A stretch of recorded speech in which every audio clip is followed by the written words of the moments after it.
আজ ভারতের হায়দ্রাবাদে গ্রেপ্তার করা হয়েছে দক্ষিণী সিনেমার সুপারস্টার আল্লু অর্জুনকে। জানা গিয়েছে চিৎকার পল্লী থানায় নিয়ে যাওয়া হয় এ অভিনেতাকে। এ থানায় তার নামে অভিযোগ দায়ের করা হয়েছিল। পুলিশ থানায় নিয়ে যাওয়ার আগে ওসমানিয়া হাসপাতালে আল্লু অর্জুনকে মেডিকেল চেক আপ করানোর জন্য নিয়ে যায়। সেখান থেকে নামপল্লী আদালতে শুরু হয় শুনানি। এজলাসে আল্লু অর্জুনকে 14 দিনের জেল হেফাজতের নির্দেশ দিয়েছে বিচারক। এদিকে আল্লুর গ্রেপ্তারের খবর শুনেই অভিনেতার চাচা রাজনীতিক পবন কল্যাণ এবং চিরঞ্জীবী ছুটে যান জুবিলি হিলসের বাড়িতে। কিছুদিন আগে হায়দ্রাবাদে পুষ্পা 2 সিনেমার প্রিমিয়ারে এক নারী অনুরাগীর মৃত্যু হওয়ায় আল্লু অর্জুনের নামে থানায় অভিযোগ দায়ের করা হয়েছে। সেই মামলাতেই তাকে গ্রেপ্তার করা হয়েছে। এদিকে প্রত্যাশার চেয়েও বেশি সাফল্যের পথে আল্লুর নতুন সিনেমা পুষ্পা 2। বুধবার পর্যন্ত মুক্তির প্রথম সপ্তাহে ছবিটি বিশ্বজুড়ে 1000 কোটি রুপি আয়ের রেকর্ড গড়েছে। নতুন সপ্তাহের প্রথম দিন বৃহস্পতিবার সেই আয়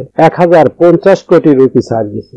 বাংলাদেশি মুদ্রায় যা প্রায় 1477 কোটি টাকা। কোথায় গিয়ে থামবে পুষ্পার রাজত্ব, সেই নিয়েই চলছে আলোচনা। সুকুমার পরিচালিত Pushpa 2 the rule action, tweet, রোমাঞ্চ ও নানা চমকে দর্শক টানছে প্রেক্ষাগৃহে, যার ফলে বছরের সেরা ছবি তো বটেই, এটি হাঁটছে সর্বকালের সেরা ব্যবসা সফল সিনেমা হওয়ার পথে। পুষ্পার প্রথম পর্বে আল্লুর সঙ্গে রাশ্মিকা মান্দানার রসায়ন মুগ্ধ হয়েছিলেন দর্শক। নতুন কিস্তিতেও সেই রসায়ন আরো জমজমাট করছেন তারা। সঙ্গে বাড়তি চমক হয়ে এসেছেন প্রধান খলনায়ক চরিত্রের ফাহাদ ফাসিল।